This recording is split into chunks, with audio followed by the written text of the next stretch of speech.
friends, it's Jordan and welcome back to my channel. Today I'm going to share with you my top 10 favorite books of 2020. Some of the few favorites that came out of 2020. No, I'm just kidding. Or am I? I don't really know.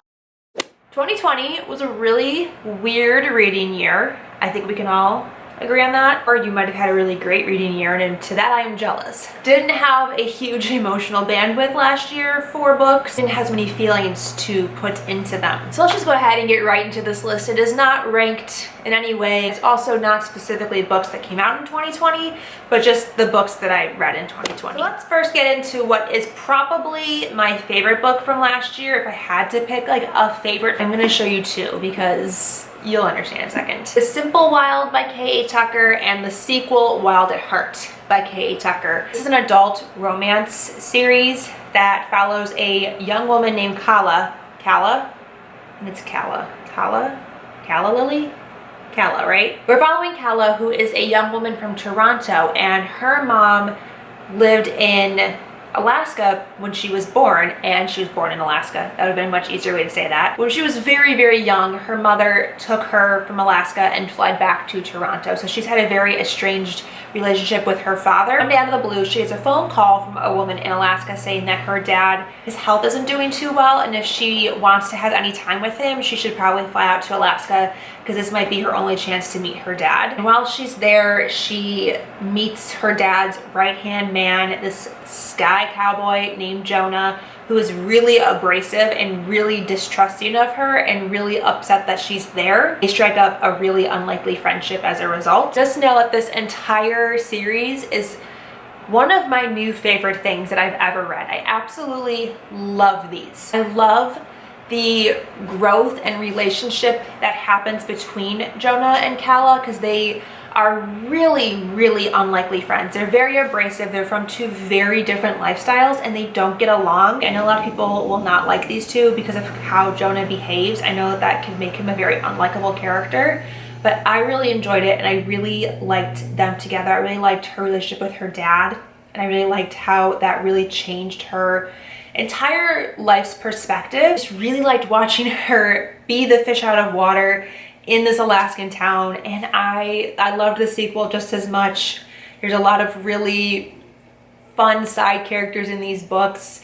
I love the townsfolk and the neighbors, and I love how they all interact with each other. It gives me kind of like Sweet Home Alabama vibes if it took place in Alaska. I've had a really good streak with this author so far, and I'm looking forward to the third full-length book in the series. 5 out of 5 stars all around for this entire series. And then if we continue down the adult romance path here, there are two others on my list this year that I really, really enjoyed. The first one is the sequel to a book that I read in 2019, and that is Love Her or Lose Her by Tessa Bailey. This is the sequel to Fix Her Up, which I think was one of my best books of 2019. I really enjoyed Fix Her Up, and then this is the sequel, which I loved even more. This is following Rosie and Dominic, who are a married couple that are really on the verge of divorce. They have been together since they were very, very young. They have really grown up and grown apart from each other. Dominic desperately wants to save this marriage. Rosie isn't so much on board. So we're following them as they wrestle with trying to fix their marriage and ask each other for like what they really want. She makes him go to this really out there nature counselor boot camp situation that he really doesn't dig, but he does it as a last-ditch effort to save his marriage. And I just really related to this. Really related to these characters and the problems they were going through and how they viewed each other at this point in their relationship. I just found this really relatable, and I really love reading about these second chances between married couples. There's another book that I have on my TBR that I want to read that's kind of like a similar premise that I think I'm also going to enjoy, and I hope to read that in 2021. But this one is definitely my favorite over Fix Her Up. I loved this, and I know that a lot of people don't particularly like this one, but if you've been in a similar situation to these two characters, I think you would find it really, really relatable. I need to still read the third book, but I'm very much looking forward to it. I own it, I just haven't picked up yet. And then the other romance book that I have is You Deserve Each Other by Sarah Hogle, which is a debut novel, and I loved this. I had so much fun with this book. We are following Naomi and Nicholas, who are engaged, and they've had the most perfect whirlwind romance. However, their engagement has not been so much. His mother is very overbearing and has really inserted herself into the wedding planning and turned Naomi and Nicholas against each other, are basically trying to sabotage the other person, but neither of them refuse to end the engagement. And there are so many hijinks that ensue in this book and so many shenanigans, and they're playing pranks on each other throughout the whole thing. I thought it was so much fun. It was exactly what my last two brain cells needed in 2020. And I'm really excited for Sarah Hogel's second book that comes out this year because I really enjoyed this. I really loved their chemistry together. I really loved their banter and just the way they interacted. I thought this was so much fun, and I really loved this, and I don't think it's getting the same amount of like hype on BookTube as it should. I loved this. Then I want to talk about a couple YA books that I have on my list this year. We'll start with the two YA contemporary, which is something that I haven't had on my list here in forever because I don't really like YA contemporary anymore. I'm too old for it, I think, which is fine. That's why they have adult romance that I can read instead. Because what I always end up wanting from YA contemporary, I get from adult romance. But these two YA contemporary books like really blew me away. And the first one is Tweet Cute by Emma Lord. This was phenomenal and so cute. We're following Pepper and Jack, who are two teenagers in New York City, and they are working for rival sandwich companies. And they also go to the same school. And they also run their business's Twitter accounts. Pepper's family runs this really large corporation, burger chain, and Jack's family runs a small family-owned diner.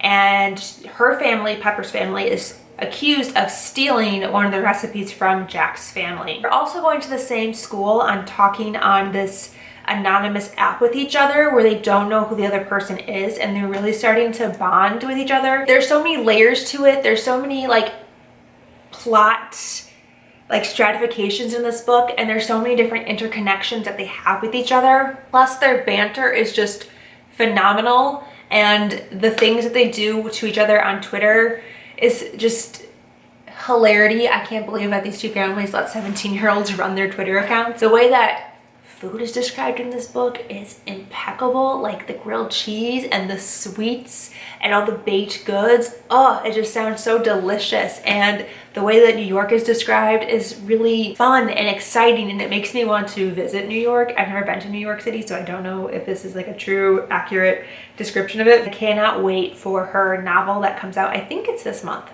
I think it's in January. I'm really excited. I loved this. This was an absolute surprise. I listened to it on audiobook, and I thought that the audiobook was really well narrated, and I would definitely recommend that if you're looking for a way to consume this. I think the audiobook is a great option. The other book that I loved this year that was YA was The Best Laid Plans by Cameron Lund, and I think these were both YA debuts this year. Clearly I need to be reading more YA debuts. This one follows two best friends, Keely and Andrew, who have known each other their entire lives, and Keely ends up becoming very interested in this older boy who's in college, and he thinks that she's much more experienced in the relationship game than she is. So she asks her best friend Andrew to teach her how to do the relationship things, because he is like a player, always has a new girl on his arm, always is with the ladies, and so she's like, you're gonna teach me how to be that person. As you can imagine, best friends who have known each other their entire lives that attempt to teach each other sexual things, obviously it goes awry. I loved this. It was so much fun. Captured so many quintessential like high school moments and like feelings. And I just really enjoyed this as well. I was so impressed with how the story was told and how it was written. I will say though, that there's a crap load of underage drinking in this book. So if you are very uncomfortable with underage drinking, maybe not the book for you, because these teenagers are like always consuming alcohol. It didn't detract from my enjoyment of this book. I know that that's a very real thing that high school students go through, so I still really enjoyed it, and I'm looking forward to her sophomore novel as well. I'm definitely a YA author that's like on my to-read list now. And then the last YA book I have here to talk about is A Heart So Fierce and Broken by Bridget Kemmerer. This is the only fantasy book on my list. Yup. the only true fantasy book on my list. I didn't read much fantasy last year. The sequel to A Curse So Dark and Lonely, which was on my favorite books of last year. That one was a Beauty and the Beast retelling. I would say that by this book, that has pretty much been abandoned, that retelling aspect, but it doesn't make the book any less amazing. We're following two new perspectives in this book that are not in the first one, and then the first perspective, like the first book's perspectives, are not in here, which I thought was a very interesting choice and really different. These two characters are in a completely different region of the book from the characters in the first book, and so rather than having like the four perspectives and the two different sides, I really thought was just like such an interesting choice, because the whole book I was thinking like, what are the other characters doing? Like, what's going on with them? But I wasn't like missing them so much. I was just more like curious, because the two new characters were so compelling and they had such a fun dynamic with each other and such a compelling dynamic, and their interactions were just so good that I wasn't missing the other characters as much as I thought I would be. Like I said, the first book is a Beauty and the Beast retelling. We follow Harper, who is a teenager from the DC area, and she's out one night and she witnesses this young woman attempting to be abducted by this man. So she intervenes to save the young woman. In the process, he ends up abducting her instead of the young woman, whisked away to this other parallel dimension where she is now a offering to their prince, her potential bride, because the prince is cursed. In every cycle or season, he turns into a beast and ravages their kingdom, and he only has one more cycle left to find a wife in order to prevent the cycle from happening and from his land to be in ruin. Harper is like so disinterested, wants nothing to do with being the princess to save the day.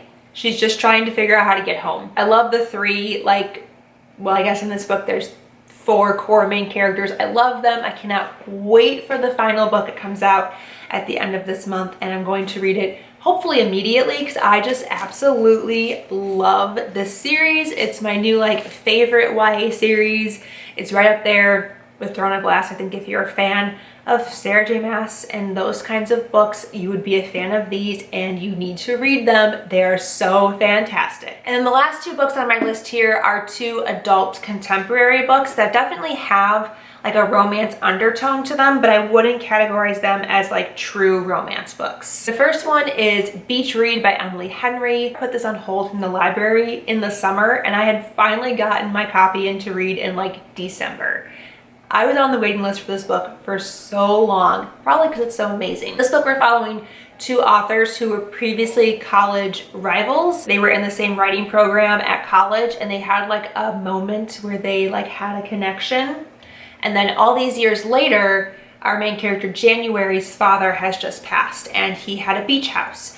So she is going to the beach house to pack up all of his belongings and get ready to sell the beach house. While she's there, she's dealing with a lot of her grief and unchecked emotions and feelings, undiscovered feelings regarding her father and his death, and a lot of things that came to light with his death. And then she happens to notice that her new next door neighbor is her old college rival, Gus. They are both having severe writer's block based on their private lives. They decide to make a deal and swap genres. So he is going to be writing romance and she is going to be writing literary fiction. I loved this so much. It was so good. It's so much more than just a romance, because we're really like unpacking both these characters' grief about things in their lives that didn't go as they planned. I just really enjoyed the way that they worked with each other and were so vulnerable with each other. Really enjoyed this book. I loved it so much. I can't wait for Emily Henry's next adult romance like this. The last book I read in 2020,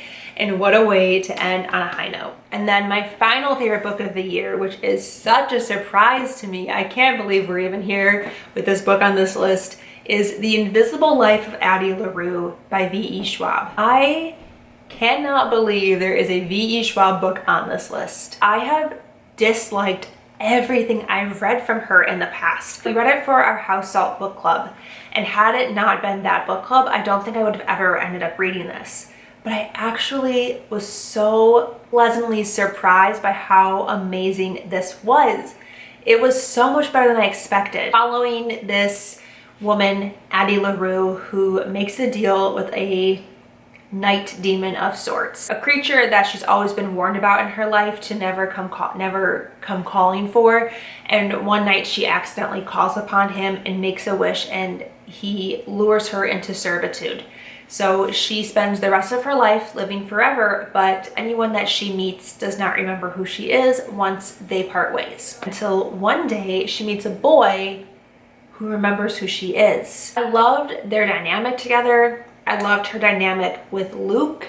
I loved how it showed these two very different relationships and how you can encounter so many different kinds of relationships throughout your life and how they affect you differently, how you are a different person in each one of those relationships. And I was so pleasantly surprised by this. Like, I could not believe that V.E. Schwab was able to take me on this roller coaster that she took me on. There's just so many wonderful moments about grief and about loneliness and about not pursuing what you wanted to in life, or like leaving your mark on life and leaving behind a legacy that you're proud of or that you want to leave behind, and dealing with people who you feel are the only people who can understand you but also are really bad for you. I just like loved all the commentary on that. The ending of this book was beautiful. The beginning I felt was a little awkwardly paced. There's a lot of time that happens between when the book starts and when Henry is introduced, and I really feel like that could have been condensed. I was much more invested in the story once Henry came into the picture and we spent more time in the present day with him. I cannot believe that like a V.E. Schwab book made it on my list. Like, what the heck? That's crazy. So that is it. Those are my top 10 books of 2020. A lot of romance, and even the books that weren't actually romance books still had fantastic romance plots in them that I really latched onto and really were bright spots in the dark year that was 2020. Please tell me in the comments down below what was your favorite book of the year, and if you would like to follow me anywhere else online, my Instagram and Twitter handles are on the screen now. Thank you guys so much for watching. Until next time, I will talk to you very soon. Bye!